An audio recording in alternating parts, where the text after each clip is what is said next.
Hey guys, എല്ലാവർക്കും പുതിയൊരു വീഡിയോയിലേക്ക് സ്വാഗതം. ഇന്ന് നമ്മൾ കണ്ടീഷണൽ സ്റ്റേറ്റ്മെൻറ്റ്സിനെ പറ്റിയാണ് സംസാരിക്കുന്നത്. അന്നേരം എന്താണ് ഈ കണ്ടീഷണൽ സ്റ്റേറ്റ്മെൻറ്റ്സ് എന്നും കുറേ ആൾ കേട്ടിട്ടുണ്ടാവും. പക്ഷേ കേൾക്കാത്ത ആൾക്ക് വേണ്ടിയിട്ടാണെങ്കിൽ പറയുകയാണെങ്കിൽ നമുക്ക് തന്ന ഓരോ കണ്ടീഷൻ ഉണ്ടാവും. കണ്ടീഷൻസ് എന്ന് പറയുമ്പോഴത്തേക്കും അത് ലോജിക്കലി ട്രൂ ആവാം അഥവാ ഫോൾസ് ആവാം. അതായത് ആ കണ്ടീഷൻ ശരിയാവാം തെറ്റാവാം. അന്നേരം ഈ കണ്ടീഷനെ ബേസ് ചെയ്തിട്ട് നമുക്ക് ഓരോ സെറ്റ് ഓഫ് ഡിസിഷൻ എടുക്കുന്നതാണ് കണ്ടീഷണൽ സ്റ്റേറ്റ്മെൻറ്റ്സ് നമ്മൾ യൂസ് ചെയ്യുക. അന്നേരം പറയുകയാണെങ്കിൽ ഇപ്പം നമുക്ക് എക്സാമ്പിൾ എടുത്തിട്ട് പറയാം. അന്നേരം നമുക്ക് കോമണായി ഉള്ള എക്സാമ്പിളാണ് ഒരു മാർക്ക് ലിസ്റ്റ് തന്നു. അതായത് ഈ മാർക്ക് ലിസ്റ്റിൽ ഓരോ സബ്ജക്ട്സിൻ്റെ മാർക്ക് ഉണ്ട്. പക്ഷേ നമുക്കിത് ഗ്രേഡിലേക്ക് കൺവേർട്ട് ചെയ്യണം. അന്നേരം ഈ ഡാറ്റേൻ്റെ ഒപ്പം നമുക്ക് ഒരു ഗ്രേഡ് ഷീറ്റും കൂടി തന്നു. അതായത് ഏത് മാർക്ക് ലിമിറ്റ് 90ൻ്റെ മുകളിലാണെങ്കിൽ എ, അല്ലെ 80ൻ്റെ മുകളിലാണെങ്കിൽ ബി, അങ്ങനെ നമുക്ക് ഗ്രേഡ് ഷീറ്റ് മാർക്ക് ചെയ്ത് തന്നിട്ടുണ്ട്. അന്നേരം നമ്മൾ എന്താ ചെയ്യേണ്ടതെന്ന് വെച്ച് കഴിഞ്ഞാൽ യൂസറിൻ്റെ കയ്യിൽ നിന്ന് ഇൻപുട്ട് ആക്സെപ്റ്റ് ചെയ്യാം. ഇൻപുട്ട് ആക്സെപ്റ്റ് ചെയ്തതിന് ശേഷം നമ്മളിത് ചെക്ക് ചെയ്യുക. അതായത് ഈ യൂസർ തന്ന ഇൻപുട്ട് 90ൻ്റെ മുകളിലാണോ ആണെങ്കിൽ ഗ്രേഡ്, അല്ലെങ്കിൽ താഴേക്ക് ചെക്ക് ചെയ്യാം. 80ൻ്റെ മുകളിലാണോ അല്ലെങ്കിൽ പിന്നെയും ചെക്ക് ചെയ്യാം, ആണെങ്കിൽ ആ ഗ്രേഡ് കൊടുക്കാം. അങ്ങനെയാണ് നമ്മൾ ഈ ലോജിക്ക് ഇംപ്ലിമെൻറ്റ് ചെയ്യുക. ഇനി നമുക്ക് വേറെ കോമണായ ഒരു എക്സാമ്പിൾ എടുക്കാം. അതായത് നമ്മൾ ഓരോ ആൾക്കാരും ഓരോ വെബ്സൈറ്റിൽ ലോഗിനും ചെയ്യാറുണ്ടല്ലേ. അന്നേരം ഈ ലോഗിൻ ചെയ്യുന്ന സമയത്താണെങ്കിൽ നമുക്ക് യൂസർ നെയിമും പാസ്വേഡും ചോദിക്കും. നമ്മൾ അക്കൗണ്ട് ക്രിയേറ്റ് ചെയ്യുന്ന സമയത്ത് നമ്മൾ യൂഷ്വലി യൂസർ നെയിമും പാസ്വേഡും ആദ്യം തന്നെ അടിക്കാറുണ്ട്. ആ കേസിൽ നമ്മൾ രണ്ടാമത് ലോഗിൻ ചെയ്യുമ്പോൾ ഈ യൂസർ നെയിമും പാസ്വേഡും കൂടി കമ്പയർ ചെയ്യും. അതായത് നമ്മൾ ആദ്യം ലോഗിനിൽ കൊടുത്ത് ഡാറ്റാബേസിൽ സ്റ്റോർ ചെയ്തതും പിന്നെ രണ്ടാമത് നമ്മൾ കൊടുക്കുന്നത് നമ്മൾ എൻ്റർ ചെയ്യുന്ന ഇത് രണ്ടും കൂടി കമ്പയർ ചെയ്തിട്ട് അത് ട്രൂ ആണെങ്കിൽ, അതായത് രണ്ടും ഈക്വൽ ആണെങ്കിൽ അഥവാ രണ്ടും സെയിം ആണെങ്കിൽ നമുക്ക് ലോഗിൻ ആക്സസ് തരും. അതായത് നമുക്ക് ലോഗിൻ ചെയ്യാൻ പറ്റും. അതല്ലെങ്കിൽ നമുക്ക് ലോഗിൻ ചെയ്യാൻ പറ്റില്ല, അതിൻ്റേതായ എറർ കാണിക്കും. ഇനി നമുക്കിത് എങ്ങനെ ഇംപ്ലിമെൻറ്റ് ചെയ്യാന്നുള്ള കോഡിലേക്ക് പോകാം. സോ നമ്മളിവിടെ VS കോഡ് എടുത്തിട്ടുണ്ട്. അന്നേരം VS കോഡ് എടുത്തിട്ടാകുമ്പോൾ നമുക്ക് ആദ്യം പറഞ്ഞ എക്സാമ്പിൾ തന്നെ ഒന്ന് ട്രൈ ഔട്ട് ചെയ്യാം. അതായത് യൂസറിൻ്റെ എടുക്കുന്നത് നമുക്ക് മാർക്ക് എൻ്റർ ചെയ്യാം. മാർക്ക് എൻ്റർ ചെയ്തതിന് ശേഷം നമുക്ക് അത് ചെക്ക് ചെയ്യാം. അതായത് if it is greater than 90 ആണെങ്കിൽ എ ഗ്രേഡ് കൊടുക്കും. അതല്ലെങ്കിൽ നമ്മൾ താഴെ ചെക്ക് ചെയ്യും. അതായത് 18 ഗ്രേറ്റർ ആണോ, അതിന് റെസ്പെക്റ്റീവ് ഗ്രേഡ് കൊടുക്കും. അങ്ങനെ നമുക്ക് എത്ര വരെയാണോ കണ്ടീഷൻ തന്നിട്ടുള്ളത് അതുവരെ നമ്മൾ ചെക്ക് ചെയ്യും. സോ നമുക്കിവിടെ കോഡിലേക്ക് അത് ഇംപ്ലിമെൻറ്റ് ചെയ്യുകയാണെങ്കിൽ ആദ്യം നമുക്ക് ഇൻപുട്ട് ആക്സെപ്റ്റ് ചെയ്യണം. അന്നേരം നമുക്ക് ആദ്യം ഒരു മാർക്ക് എന്ന് പറഞ്ഞൊരു വേരിയബിൾ നമ്മൾ ക്രിയേറ്റ് ചെയ്തിട്ടാവാം അതിൻ്റെ അകത്ത് നമ്മൾ ഇൻപുട്ട് വാങ്ങുക. അന്നേരം എവിടെയാണെന്ന് വെച്ച് കഴിഞ്ഞാൽ ഈ മാർക്കാണെങ്കിൽ നമുക്ക് ഡെസിമൽ നമ്പറും ആകാം അല്ലേ. അന്നേരം ഈ ഡെസിമൽ ആകുമ്പോൾ നമുക്കത് ഫ്ലോട്ട് എന്ന് പറഞ്ഞിട്ട് കൊടുക്കും. സോ നമുക്കിവിടെ ഫ്ലോട്ട് എന്ന് പറഞ്ഞ് കൊടുത്തിട്ടാവാം. ഈ ഫ്ലോട്ടിൻ്റെ ഉള്ളിലാണ് നമ്മൾ ഇൻപുട്ട് ടാഗ് കൊടുക്കേണ്ടത്. ഇൻപുട്ട് ടാഗിൻ്റെ ഉള്ളിൽ നമുക്ക് യൂസർ ഇപ്പോൾ നോക്കുമ്പോൾ അവർക്ക് മെസ്സേജ് ഡിസ്പ്ലേ ആവണമല്ലോ. അന്നേരം ആ മെസ്സേജ് നമുക്കിവിടെ എൻ്റർ ചെയ്യാം. എൻ്റർ ദി മാർക്ക് എന്ന് പറഞ്ഞു കൊടുക്കാം. സോ ഓക്കെ, നമ്മൾ അന്നേരം അവിടെ യൂസറിൻ്റെ അടുത്ത് നിന്ന് ഇൻപുട്ട് ചോദിച്ചിട്ടുണ്ട്. ഇനി നമുക്ക് ഈ ഇൻപുട്ട് നമുക്ക് കമ്പാരിസൺ ആണ് ചെയ്യേണ്ടത്. അതായത് കണ്ടീഷൻസ് വെച്ച് ചെക്ക് ചെയ്യണം. അന്നേരം നമുക്ക് അസ്യൂം ചെയ്യാം. നമുക്ക് ആദ്യം തന്ന കണ്ടീഷൻ 90ൻ്റെ മുകളിലാണെങ്കിൽ ഗ്രേഡ് എ എന്ന് പറഞ്ഞിട്ട് കൊടുക്കാം. So if mark greater than or equal to 90 ആണെങ്കിൽ നമുക്ക് ഗ്രേഡ് എ എന്ന് കൊടുക്കണം. അന്നേരം നമ്മൾ പൈത്തണിൽ നമുക്ക് ഇങ്ങനെയാണ് സിൻടാക്സ് ഇടുക ഇഫ് കണ്ടീഷൻ്റെ. അത് കഴിഞ്ഞ് നമ്മളൊരു കോളൻ ഇടുക. കോളൻ ഇട്ടതിന് ശേഷം നമ്മളൊരു എൻ്റർ അമർത്തുമ്പോൾ VS കോഡിനാണെങ്കിൽ അത് ഓട്ടോ ഫില്ലാവും. പക്ഷേ എങ്കിൽ ഇപ്പം VS കോഡ് അല്ലാത്ത ആൾക്കാർക്ക് ജസ്റ്റ് ഇൻറ്റൻറ്റ് ചെയ്താൽ മതി. ഇൻറ്റൻറ്റേഷൻ എന്ന് പറയുമ്പോൾ പ്രത്യേകിച്ചൊന്നുമില്ല. അതായത് 4 സ്പേസസ് ഇതിൻ്റെ ഒരു ഡിസ്റ്റൻസ് നമ്മളവിടെ കീപ്പ് ചെയ്യുക. അതായത് നമ്മളിപ്പം ഇത് ബാക്ക് സ്പേസ് അടിച്ചാലും നമ്മൾ 4 വട്ടം സ്പേസ് ടാപ്പ് ചെയ്ത് കഴിഞ്ഞാൽ ആ സെയിം ഡിസ്റ്റൻസ് എത്തും. അതല്ലെങ്കിൽ ഒരിക്കൽ ടാബ് പ്രസ് ചെയ്താൽ ആ സെയിം ഡിസ്റ്റൻസ് തന്നെയായിരിക്കും കവർ ചെയ്യുക. എന്നാൽ നമ്മളവിടെ ഇൻറ്റൻറ്റേഷൻ നമ്മൾ ചെക്ക് ചെയ്യണം. ഇപ്പം C++ ഒക്കെ പഠിച്ച ആൾക്കാർക്ക് ബ്രാക്കറ്റ്സ് ആണ് യൂസ് ചെയ്യുക. പക്ഷേ പൈത്തണിൽ നമ്മൾ ബ്രാക്കറ്റ്സ് ഒന്നും യൂസ് ചെയ്യേണ്ട ആവശ്യമില്ല.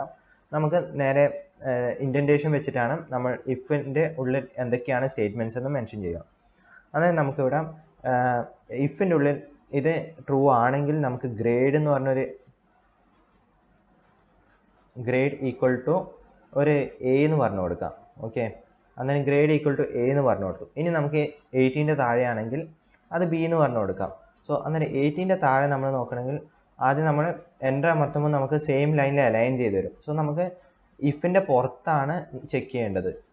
അന്നേരം നമ്മളത് ഒരിക്കലും കൂടി ബാക്ക് സ്പേസ് അമർത്തി ലൈക്ക് ആ ഇൻറ്റൻറ്റേഷൻ ഇല്ല എന്ന് ഉറപ്പ് വരുത്തും. അതായത് ആ ഇഫിൻ്റെ സെയിം ലൈനിൽ തന്നെയാണോ നമ്മളത് ഉറപ്പ് വരുത്തണം. എന്നിട്ടാവുമ്പോൾ നമ്മൾ ഇപ്പം 90ൻ്റെ മുകളിലില്ല, അത് കഴിഞ്ഞ് താഴെ വരണം. താഴെ വരുന്ന ചെക്ക് ചെയ്യേണ്ടത് എന്താണ്, ഒരു 18ൻ്റെ മുകളിലാണോ അഥവാ 90ൻ്റെ താഴെയാണോ. ആ ഒരു റേഞ്ചിൽ വരുന്നതിന് മാത്രമേ നമുക്ക് ബി എന്ന മാർക്ക് ഗ്രേഡ് കൊടുക്കാൻ പറ്റുള്ളൂ. സോ അത് ചെക്ക് ചെയ്യാൻ വേണ്ടി നമ്മൾ elif എന്നാണ് കൊടുക്കുക.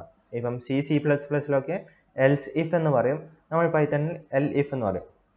അന്നേരം elif mark greater than or equal to 80, നമുക്ക് ഗ്രേഡ് ഈക്വൽ ടു ബി എന്ന് പറഞ്ഞു കൊടുക്കാം.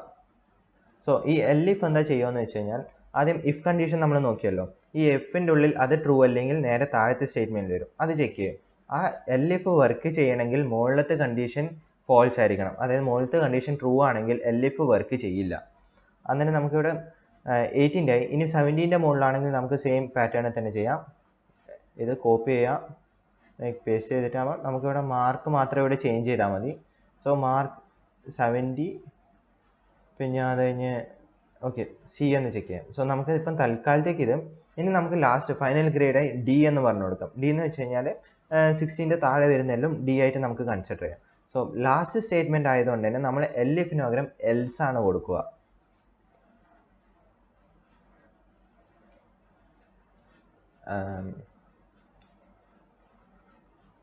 സോ എൽസ് എന്ന് പറഞ്ഞു കൊടുത്തിട്ടാകുമ്പം എൽസിന് കണ്ടീഷൻ ഇല്ല, അതായത് ഇതൊന്നും അല്ലെങ്കിൽ മാത്രമാണ് എൽസ് വർക്ക് ചെയ്യുക. സോ എൽസിന് അവിടെ നമ്മൾ ഗ്രേഡ് ഈക്വൽ ടു ഡി എന്ന് പറഞ്ഞു കൊടുത്തു. സോ അതവിടെയായി. ഇനി നമുക്കിതൊന്ന് ജസ്റ്റ് റൺ ചെയ്ത് നോക്കാം. ഓക്കെ, നമ്മളെ ടെർമിനൽ എൻ്റർ ദി മാർക്ക് എന്ന് പറഞ്ഞു വന്നു. അതായത് ഞാൻ ഇപ്പം ഒരു ടെസ്റ്റിന് വേണ്ടി ഒരു 85 എന്ന മാർക്ക് എൻ്റർ ചെയ്തു. സോ ഓക്കെ, ഇവിടെ നമ്മൾ പ്രിൻറ്റ് ചെയ്യാൻ വിട്ടുപോയി. സോ നമ്മൾ പ്രിൻറ്റ് ചെയ്യണം അത് കാണണമെങ്കിൽ. അന്നേരം നമുക്കിവിടെ ഒരു പ്രിൻറ്റ് ഗ്രേഡ് എന്ന് കൊടുക്കാം.